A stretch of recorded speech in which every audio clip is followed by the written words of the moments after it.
get started in the interest of time. Welcome. My name is Rajdeep Singh. I serve as Policy Director for the Sikh Coalition, which is the nation's largest Sikh American advocacy organization. We're very proud to be here today to present a briefing on barriers to religious liberty for Sikh Americans who wish to serve in the U.S. military. We're going to be hearing from a very distinguished group of panelists. But before I introduce them, I want to share an anecdote to ground us in some context. I grew up in Miami, Florida, and I was into baseball cards when I was a kid. And when I was 9 years old, I remember on one occasion going to a baseball card store and walking up to the man who ran the store and asking to look at some baseball cards, and he saw me. He was kind of an elderly gentleman, and he said, "You're a Sikh, aren't you?" I said, "Sure." And I remember, I was a kid, I was about 9 or 10 years old. He says, "You know what? I served with Sikh soldiers in Burma during World War II. Your people are great fighters. Your people are great soldiers. So I just want to recognize everything that your community has done for the Allies during the World Wars." As you can imagine, this was an inspiration for me and a wonderful bit of feedback to hear. But later in life, I was disappointed to learn, as many of us in the Sikh community were also disappointed to learn, that Sikh Americans are presumptively prohibited from serving in the U.S. Armed Forces on account of their religion. So that's the context of this discussion today. And what I'd like to do before I introduce the panelists is sort of walk you through some of the materials that you may have on your chairs and which are available outside. Underneath our cover page, you will find a Dear Colleague letter, which is circulating in the House as we speak. This Dear Colleague letter, in general terms, expresses support for religious liberty for Sikh Americans who wish to serve in the U.S. Armed Forces. And before I introduce the panelists, I want to ask whether we've got representatives here from the offices who are sponsoring this letter, namely the offices of Congressman David Valadao, Congressman Joseph Crowley, Congressman Rodney Frelinghuysen, and Congresswoman Judy Chu. I see Jessica here, I see Jeremy here. Is Steve here? Is anyone from Amit from Congresswoman Chu's office? Well, we've got representatives here from these offices who are sponsoring this letter. So if at any point during this presentation you have questions about the letter or after this presentation, please be in touch with these folks. We'd love to have your offices endorse this letter after this briefing. Now, without further ado, I'm going to introduce our panelists very quickly. And by the way, there are people in the back. I invite you to take some seats up front here. I want to introduce our panelists, and then we'll begin very quickly. Amandeep Sidhu is a partner at the law firm McDermott Will Emery. It's a major international law firm. He focuses on complex commercial litigation. He also has the distinction of being a co-founder of the Sikh Coalition and has been recognized for his work, his pro bono work in support of religious liberty for the Sikh community in the last several years after the formation of the Sikh Coalition. He's been instrumental, his firm's been instrumental in helping move our campaign forward with respect to Sikhs in the U.S. Armed Forces. To his right, we have Major Kamaljeet Singh Kalsi. Major Kamaljeet Singh Kalsi is a veteran of our nation's war in Afghanistan.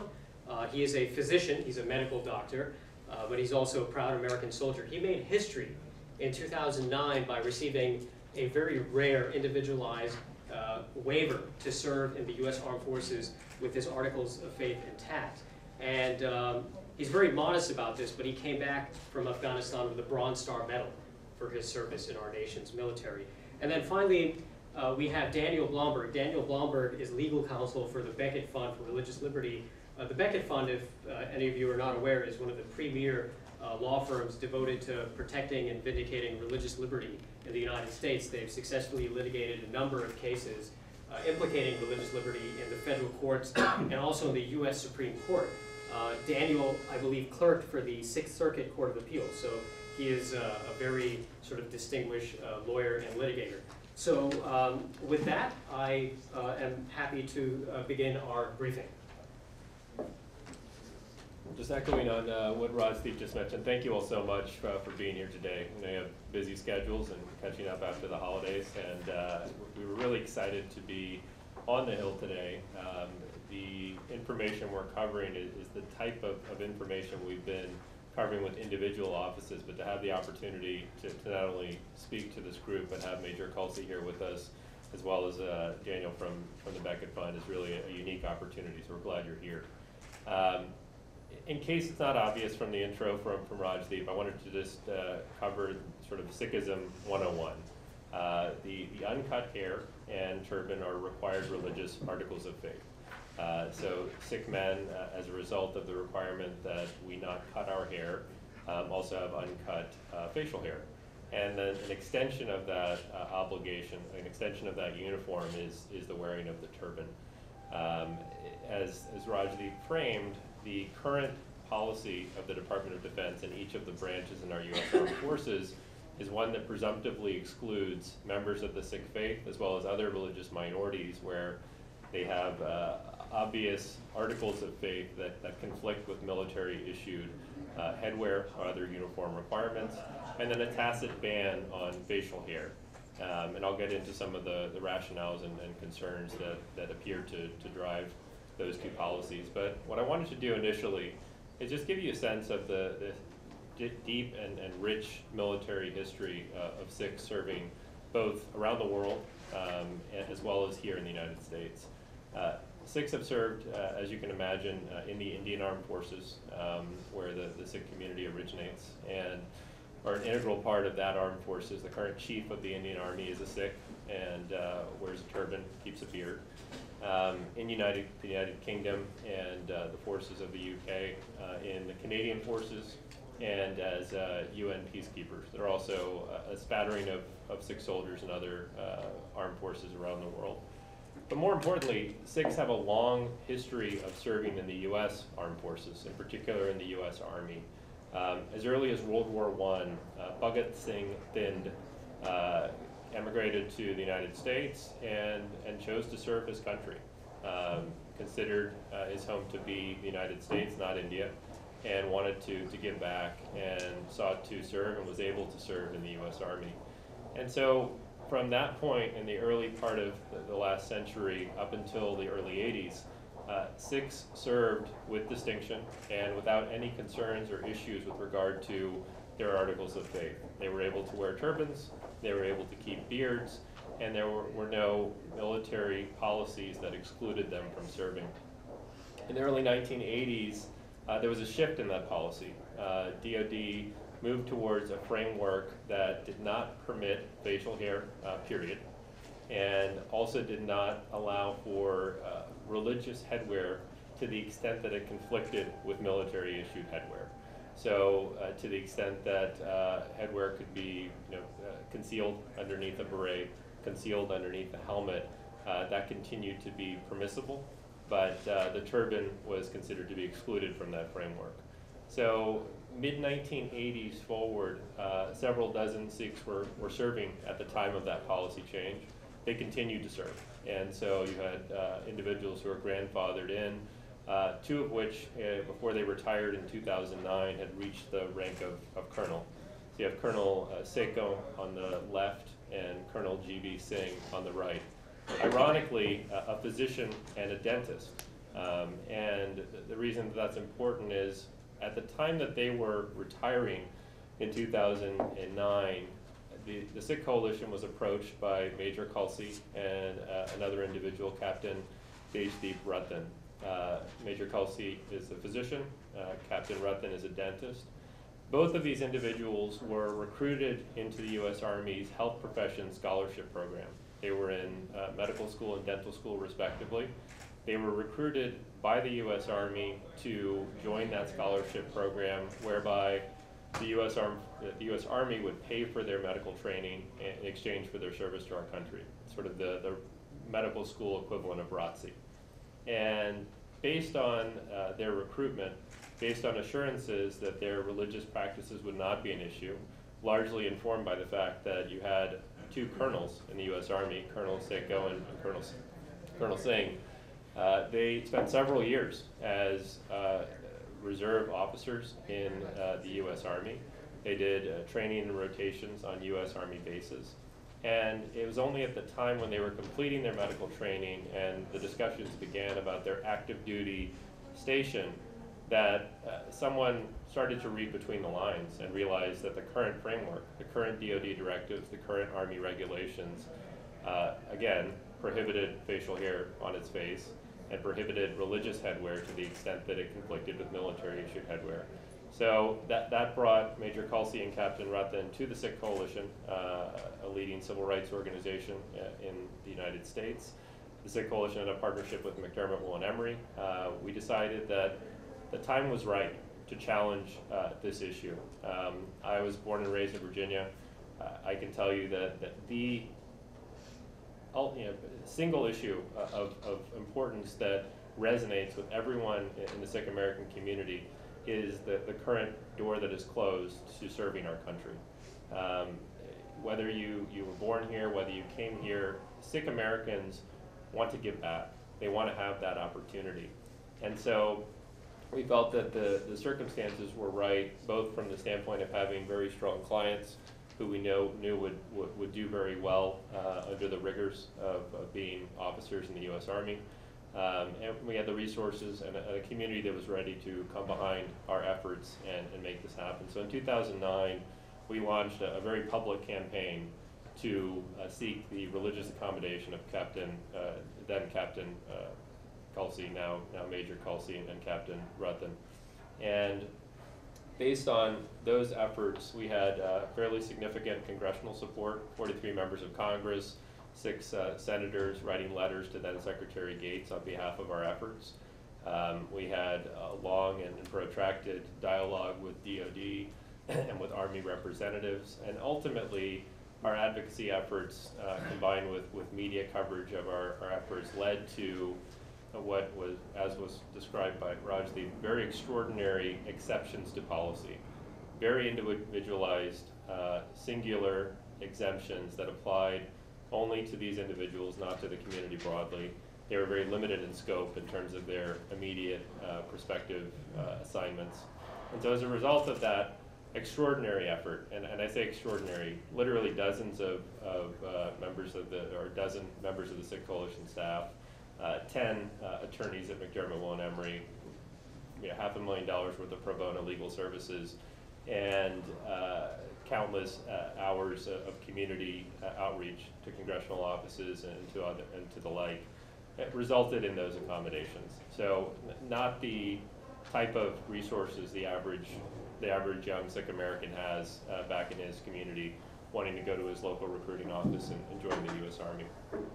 So where we are today is that in 2009 we were somewhat untested.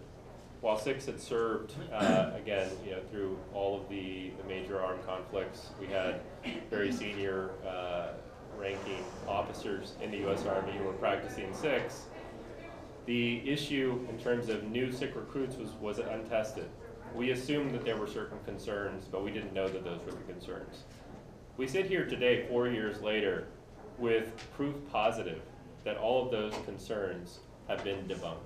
And I'll walk through each of those to help you understand the perspective that we've taken. One is the concept of uniformity. Just generally speaking, the idea that our armed forces are driven by, and the success and the sanctity of our effectiveness as the most effective armed forces in the world is the fact that there is a level of uniformity. The idea that each of us are equal, in terms of the high and tight haircut, in terms of the clean-shaven look. I think the reality there is that obviously the diversity that exists in our armed forces now does not bring absolute similarity, whether it's based on race, whether it's based on gender.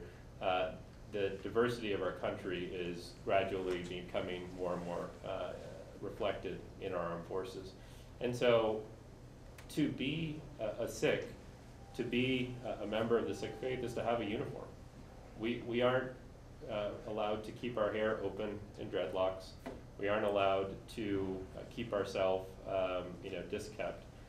Our actual religious tenets are that you must be neat and conservative, directly in line with the Army's protocol and their requirements.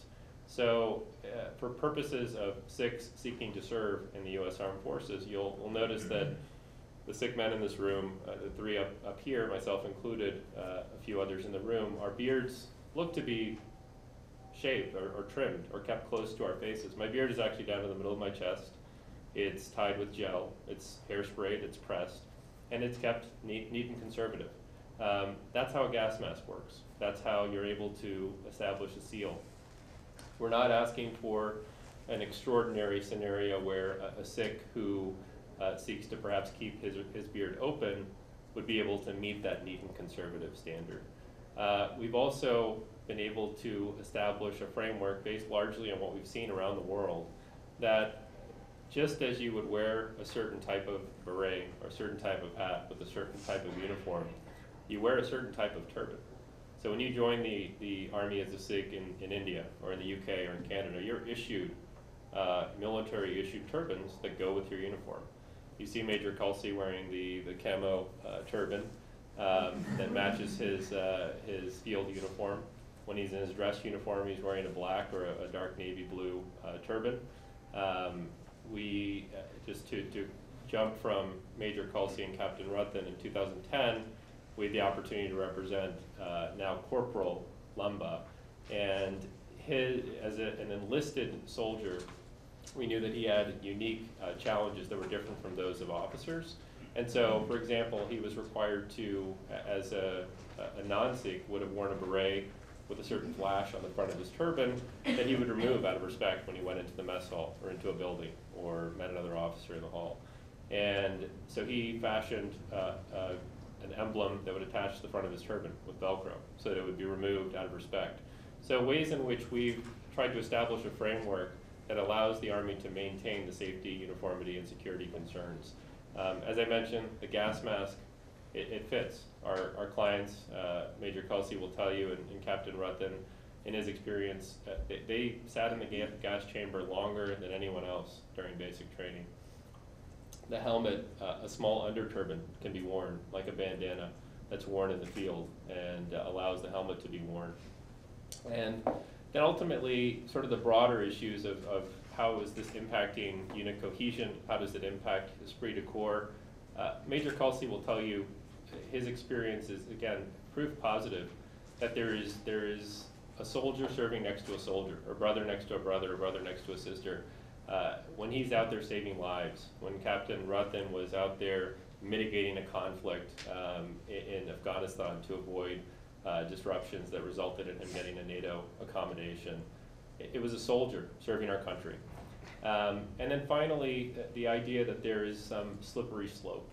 The idea that if we allow Sikhs to return to serving, that somehow the floodgates open to fringe religious organizations, other organized entities that seek to make a mockery of our armed forces. And the reality is, as I hope I've made clear, is that the framework and the pivot is always back to uniformity, neat and conservative, safety and security. Can you meet all of those standards? Can you meet a neat and conservative look? Can you meet the safety concerns? And can you do it in a way that is respectful of our current U.S. Armed Forces policies? And we believe that we have done that. So finally, our ask.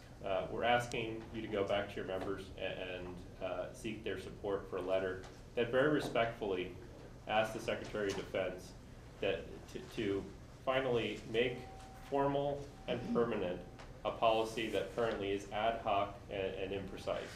And our clients have been fortunate to have extraordinary resources that they could avail.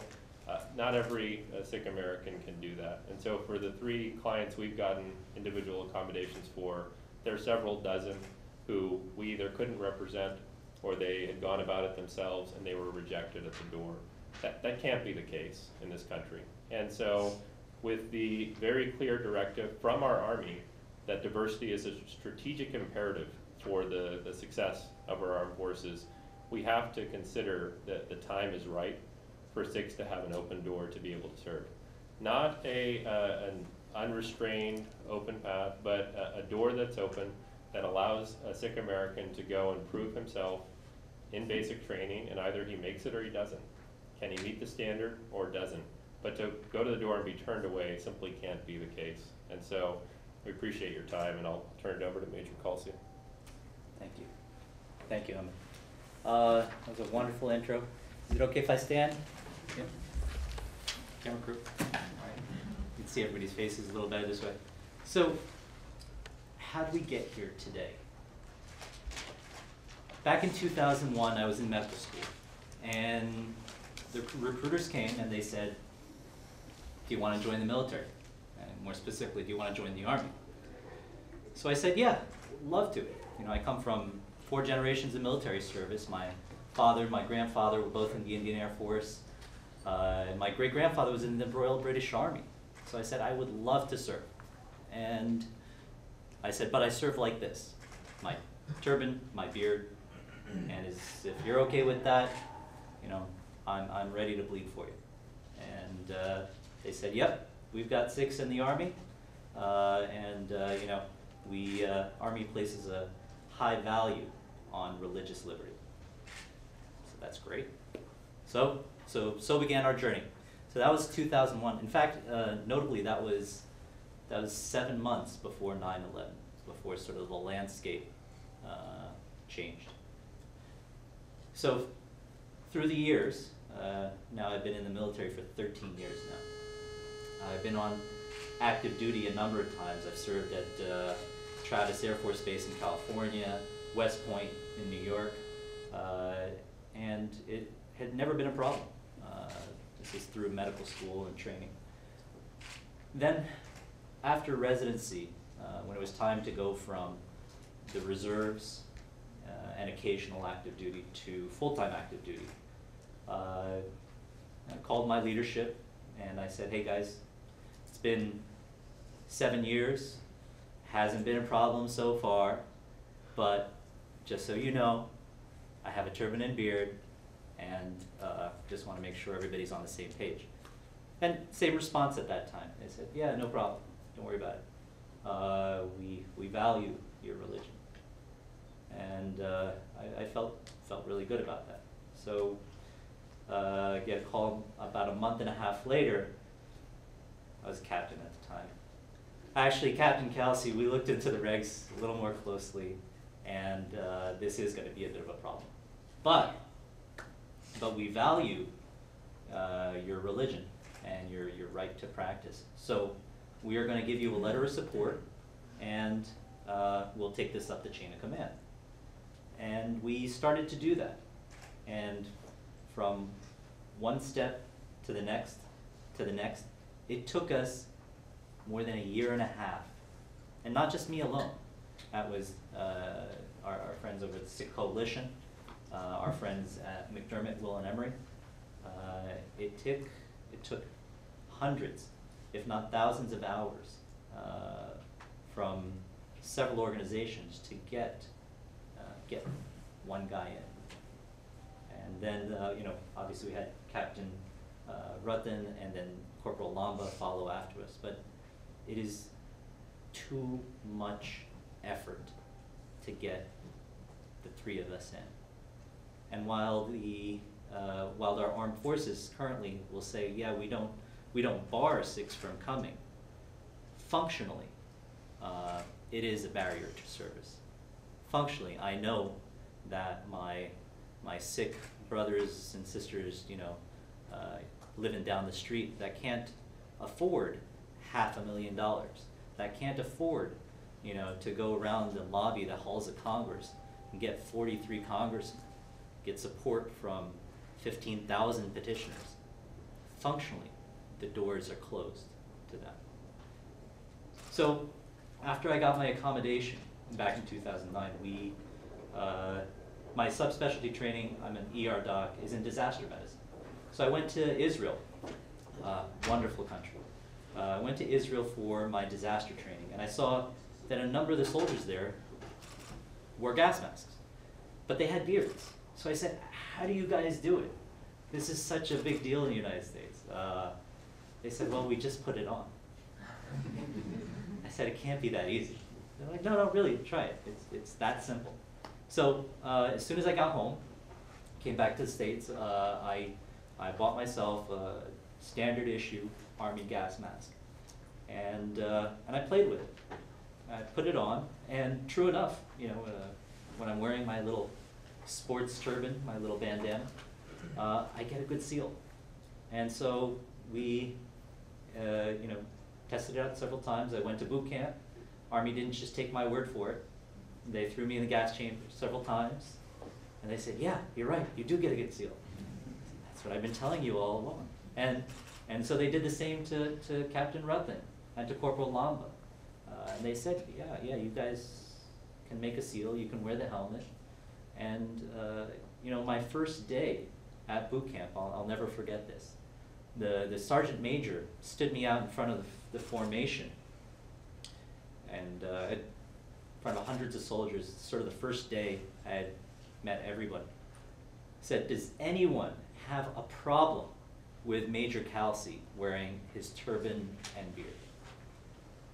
If anyone has a problem, let me tell you that the Army comes in many shades of green. Speak now. Nobody had an issue. In fact, everyone there applauded in support. So that boot camp started, and then we did, went through all the obstacles. Did the ruck, did the navigation, did the shooting, did everything a normal soldier would do. And it's like Aman said, it wasn't a blank check. I had to do everything a regular soldier had to do. If I couldn't get the seal on the gas mask, or if I couldn't do the ruck, if I couldn't do the day-night land navigation, I wouldn't be here today, right? So that's all Sikhs are asking for. They're not asking for a blank check. They're asking for the ability, the opportunity to be able to go to boot camp. Right now, my little brother and my little son, they can't even step into the recruiter's office. So that's what we're asking for. Now, when we deployed to Afghanistan, this is back in 2000, 2010, 2011, it was a far forward setting. I was a chief of the ER, actually the only expeditionary hospital and theater. When I got there, I learned that expeditionary is really just a sexy term for tent. They didn't tell me that before I left. But we were in Helmand Province, and if you guys know anything about Helmand Province, it was one of the bloodiest zones in theater. So we were busy. We took care of thousands of casualties.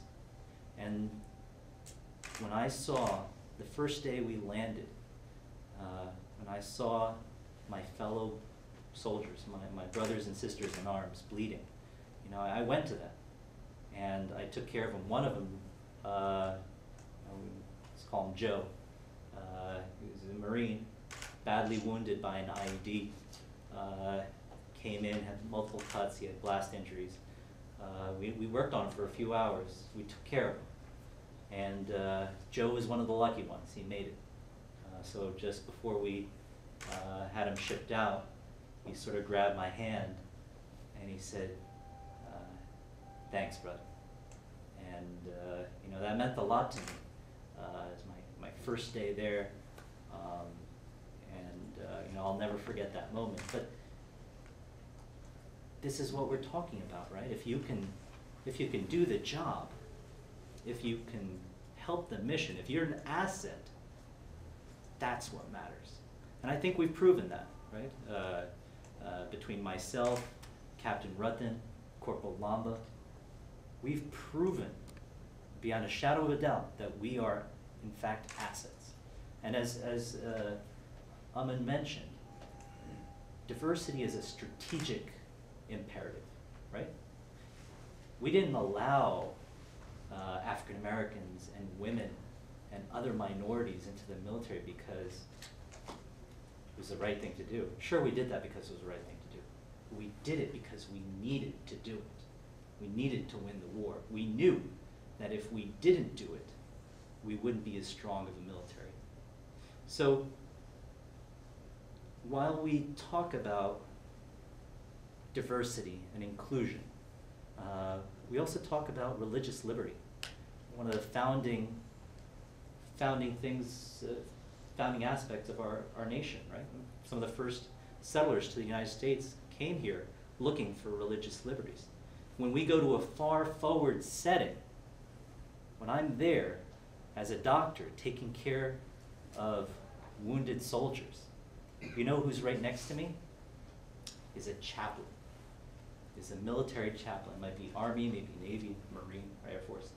There's a chaplain. And if the Army did not feel that religion is important, why would a chaplain be standing next to me in a far forward field setting? All right, so I love the Army. I love the military. It's become a big part of me and a part of my life. And Sikhs everywhere are very patriotic. We just want the ability to be able to serve our nation, the ability for our kids to say that we can do anything, and make the connections that'll, in the future, hopefully avoid the disasters that we saw in Oak Creek, all the hate crimes, all the bullying and job discrimination that we've seen over the years. We just want to sort of become part of the community without having to give up what is our religious uniform. So that's all. Thank you.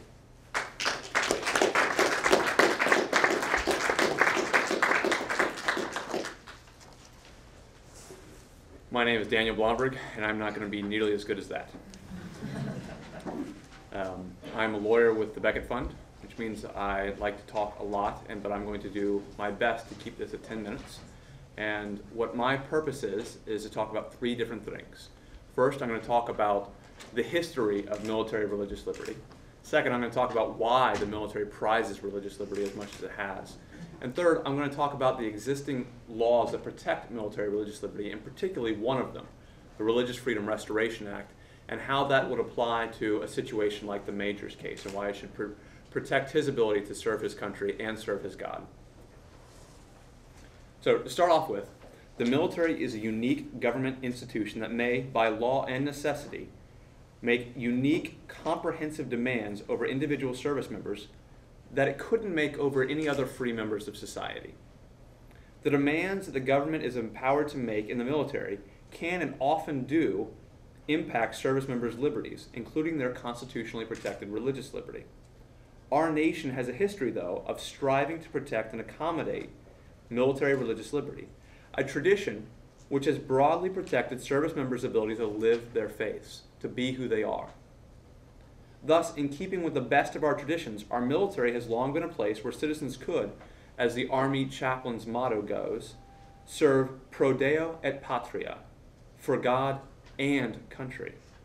And that's what we're here to talk about today, broadening and strengthening our military's already excellent commitment to allowing service members to serve their God and their country.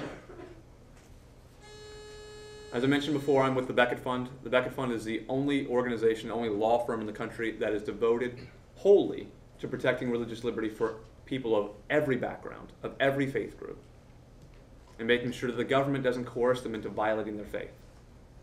And so it is our honor, our privilege to be here with the Major and Amandeep and the rest to talk about why the Sikh community should be able to participate fully in American life. And let's step first into the history of military religious liberty. We go all the way back to the beginning, in fact, before the beginning, because before our country was founded, we had a chaplaincy. George Washington, during the French and Indian War, he recognized that something special was happening with the armed forces. They had religious faith groups that just a short time before had literally been at each other's throats, had literally been putting each other in jail and sometimes beating and killing one another. Instead, they were serving together. A quote from the time period talked about Massachusetts Congregationalists, Rhode Island Baptists, New York Episcopalians, and Dutch Reformed, New Jersey Presbyterians, Pennsylvania members of small Protestant sects, Maryland Roman Catholics, and a scattering of Jews, all working together. Again, faith groups that just across the pond were still killing each other, were working together in the military. And so General Washington recognized this, actually Colonel Washington at the time, and said, we need to protect religious liberty for all these different faith groups. And so what he did is he requested that the Virginia House of Delegates would create a chaplaincy program that would provide not only for the state church, because at that time Virginia had a state-sanctioned church, an established church, the Anglican Church, but for all other religious communities as well. So at the same time that the state of Virginia was actually imprisoning Baptist preachers for preaching without a license, it was also commissioning Baptist chaplains to protect the religious liberties of their Baptist service members. Our founders learned about religious liberty, learned about the value of religious liberty as they fought alongside people of different religious backgrounds. And later in the Continental Army, Washington, then General Washington, showed his solicitude again for faith-specific religious needs by seeking to give every regiment an opportunity to have a chaplain of their own religious sentiments. So from the very beginning, indeed, this is before the founding of the country, before we have the commitments in our First Amendment, President Washington and the military was already recognizing the crucial need to protect religious liberty. And that's continued throughout our history. In fact, there's a very compelling story of the 4 chaplains during World War I. And is about a Methodist, Jewish, Presbyterian, Catholic chaplain. And I know that sounds like the beginning of a joke, but in fact, these 4 chaplains were on a troop transport, an Army troop transport, going to serve in Europe. And they were hit. They were hit by a U-boat, and it started to go down. The chaplains gave their life preservers to all the other service members in the boat, and then linked arms and sang hymns together, 4 different faith groups, sang hymns together as the boat went under the Atlantic Ocean and they all died together. So it's that kind of exemplary commitment to religious pluralism and commitment to protecting religious liberty that has just been it's been a part of the DNA of what it means to be a service member. Courts have recognized that this DNA is actually a part of the constitutional command, how our government has to treat service members. That's why, in fact, we have a chaplaincy at all. The U.S. Supreme Court recognized that the chaplaincy is the means by which our government accommodates religious practice by members of the military. And the Second Circuit recognized that unless the military had a chaplaincy, it would be both violating the Free Exercise Clause and the Establishment Clause. Because the military can take service members, like the Major, and send them to far-flung places all around the world all the time, and put them in places where they can't fully exercise their religious liberty. And so the military has a duty to create a chaplain corps so to the best that they can support people like the Major, when he's doing the work that the military has called him to do. And Army regulations reflect this. The American Chaplaincy Corps represents the, quote, unique commitment of the American social and religious culture that values freedom of conscience and spiritual choice. Again, the Army regulations recognize that the free exercise rights of religion are a constitutional principle deeply embedded in the statutory foundations of the Army. So this goes all the way down to the bottom. Religious liberty is a part of what our military is. And that history continues to this day. In late 2011, the Army Chief of Chaplains allowed a bearded rabbi to become a chaplain. And he didn't have to shave his beard to serve his country. He was able to do both. And the Chaplain Alliance for Religious Liberty lauded the Army Chief of Chaplains for making that crucial choice. And just last year, President Obama awarded posthumously awarded the Catholic priest, Emil Kapaun, the Medal of Honor for his service in the Korean War, where he served service members who were dying, who were being shot, who were wounded, pulled them to safety. He went to concentration camps, stayed in the concentration camp. He was given the choice to escape when the enemy was closing in. He stayed so that he could meet the religious needs of the service members he was there with. Not all of them were Roman Catholic, but he wanted to stay so he could serve them as best he could. And he was killed in that concentration camp because he did an Easter sunrise service, because he was so committed to protecting the religious liberties of the people, even in a concentration camp. Again, this goes all the way to the DNA of what it means to be a service member. They are committed to protecting, committed to advancing as much as possible religious liberty in the military. So what are the benefits? Why is it so important? And this gets to our second point, the benefits of military religious liberty. First of all, it's a force multiplier. There's a famous Army Ranger, a guy by the name of Jeff Struker, and he was the Army Ranger of the Year and served in the Black Hawk Down conflict in Mogadishu. You could watch the movie, his character's in there. He also served in Panama, he served in the First Iraq, Second Iraq, and Afghanistan wars. And he got to a point, it was actually during the Black Hawk Down incident, where his entire command had been wiped out. He had to go into the Humvee and pull out dead bodies and then clean out the blood because they were told they were going back in. If they left the blood in, it'd be hard for the other Rangers to come back and help him go do the job that he needed to do. And he was terrified. I listened to him tell the story afterwards. He said, I was terrified. I didn't know what to do. I didn't know how to go back. And this is, before the situation arose, he'd already won the Army Ranger of the Year. So this was a brave, impressive individual. But he was terrified. And he said the thing that allowed him to turn around and go back and do the thing that he needed to do was his faith. Because it gave him confidence about what was ahead of him, about what was holding him, and about that no matter what happened, it would be okay. And that's why, after the incident in Mogadishu, he became an Army chaplain and served for 10 more years, encouraging other people's faith so they could do this incredibly important work. So for him, he would not have been able to do the job if he didn't have his faith, if he didn't have the ability to fully rely on his God to carry him through the incredibly difficult task that he was asked to do. And Army regulations, again, recognize this. The Department of Defense Instruction 1300.17, paragraph 4 says that Department of Defense places a high value on the rights of members of the military services to observe the tenets of their respective religion. And the Army regulations, they say the religious, moral, and spiritual health of the unit has been valued throughout the history of the Army.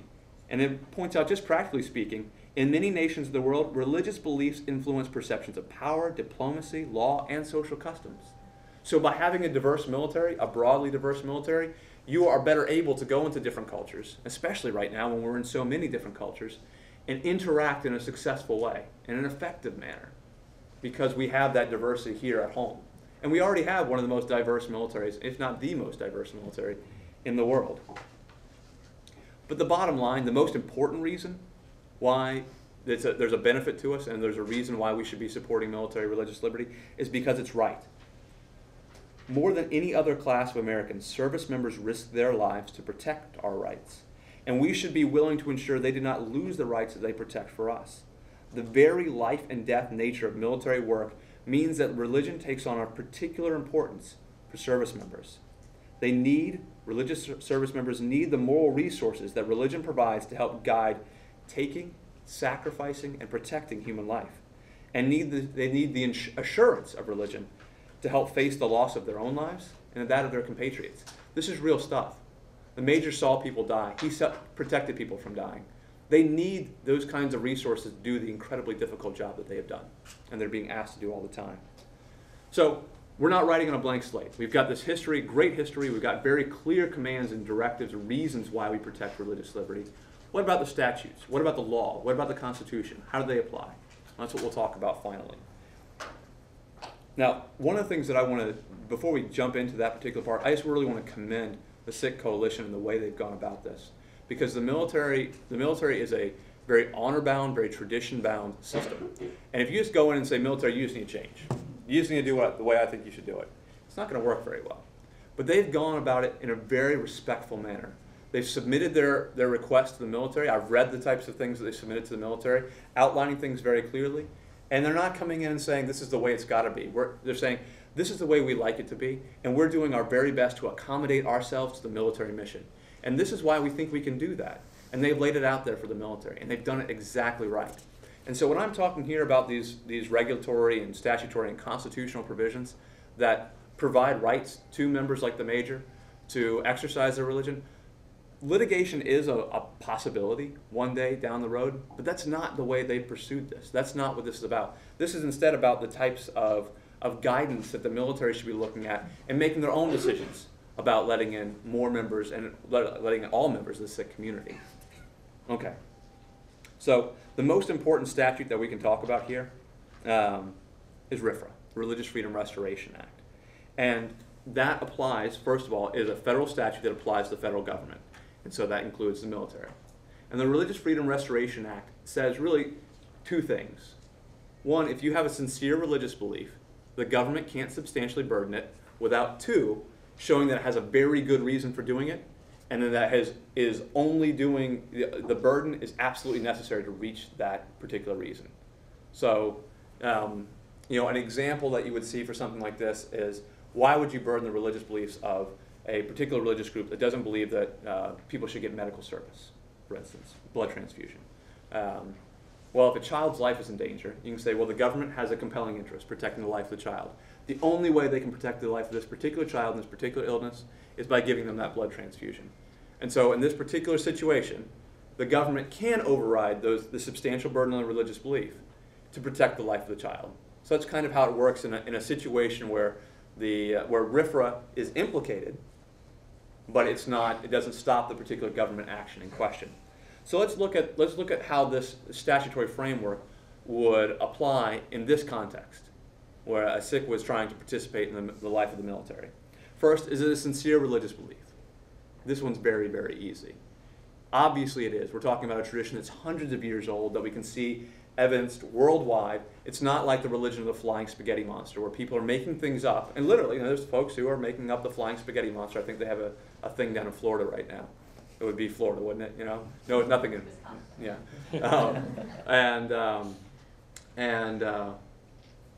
It's not anything like that. It's not an insincere thing that's being made up for some sort of political gain or anything like that. It's very sincere. And just think about it. How many people do you see walking around wearing turbans all day long? If you had the choice, would you wear a turban or not wear a turban? For most Americans, the answer is a pretty clear one. The easier thing to do is look like everyone else. The hard thing to do is live according to your religious beliefs.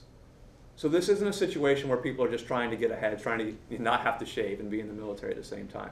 This is a sincere religious belief. Second question, is there a substantial burden? Is being kicked out of the military a substantial burden on your religious beliefs? And the answer there is a pretty clear yes. In fact, just this past year, in November, the Fifth Circuit Court of Appeals found that it was a substantial burden on an IRS employee's exercise of her Sikh faith to be fired from her position because she wasn't allowed to wear her articles of faith. So that choice between your job or your faith, courts have found, is a substantial burden. In fact, courts have found things as minor as a $5 fine in the Yoder case, Wisconsin v. Yoder, where the parents were told that they had to send their kids to school. The Amish parents didn't want to have to do that, and they were being fined $5 for not doing it. The court found that was a substantial burden on their faith. So again, fairly clearly, we see that the military choosing to kick Sikh service members out of the service would be a substantial burden on their faith. So that takes us to the next level. Okay, so we remember RFRA does two things: sincere religious belief, substantial burden. Second part is you have to have a really good reason, and you have to be very narrowly tailored to that reason. You've got to do it this way, and this is the only way to do what you need to do. This test is called strict scrutiny, and it's the most stringent test known to constitutional law. The tag phrase that you hear in law school is it's strict in theory and fatal in fact. Basically, if you're facing strict scrutiny, generally speaking, you lose. And that's probably what would be the case here as well. The compelling interest, the government's really, really important reason under RFRA, it's not just a broad important reason, like we need to be able to keep this rule so that if 10,000 people came and did this exact same thing, we'd have a problem. They have to show why the major is somehow violating a compelling interest by wearing his articles of faith. It has to be narrowly tailored to his situation. They have to address his specific situation. And as you heard earlier, most of the objections that have been raised to wearing the articles of faith have already been addressed. And so the military's interests aren't being harmed there. So they probably have a hard time showing the compelling interest test, especially under the requirement they have to show it to the person. And this becomes even harder when you consider the military does make some limited exceptions already, for instance, for beards. So special forces are allowed to wear beards. I got this from my brother who was in Afghanistan, who was serving with special forces, and said, oh yeah, things get a little crazy over there. Beards do happen. And they also allow them for medical reasons. They, there's certain skin conditions that make it very difficult to shave regularly or shave at all. And so the military does allow special accommodations for medical reasons to have a beard. Well, there was a very, very, very similar case out of New Jersey with then Judge Samuel Alito. That was exactly this kind of situation where the police said, well, we're not going to allow Muslims to be on the police force because they want to have long beards and we can't allow that. But we do make exceptions for our undercover cops and for people who have a medical condition that makes it so they can't shave. Well, Judge Alito looked at it, with the rest of the Third Circuit, they looked at it and said, no, that's not going to work. Because you say you have a compelling interest here in keeping these Muslim service members off, but you're letting other people in. Now, for the undercover cops, they said that's fine, because the interest the government said they had there, the police said they had there, was in uniformity. And obviously, undercover cops not in uniform. And so probably for the same reason, special forces wouldn't be an undermining factor here, because oftentimes they are working in the host communities, oftentimes dressing. They're not in uniform so that they can better train in the host communities. And sometimes they are in fact going undercover. So that wouldn't necessarily undermine the government's interest. But the medical accommodation is exactly the same in both the Fraternal Order of Police case and this situation here. And so the question comes down is, why is it more important to allow a medical exemption than allow a religious exemption? And the answer is, it's not. It's just not a good enough reason. And that's what the court said, and there's a very good chance that's what courts would say if they were looking at this same situation. And finally, the narrow tailoring prong. This is the last thing that says you really have to be, this is the only way to accomplish that very, very important interest that you're trying to protect. And with that, you have to show that there are no available alternatives to reach the goal that you're trying to reach. And again, that's going to be very difficult here, especially because of the existing exemptions that already are there.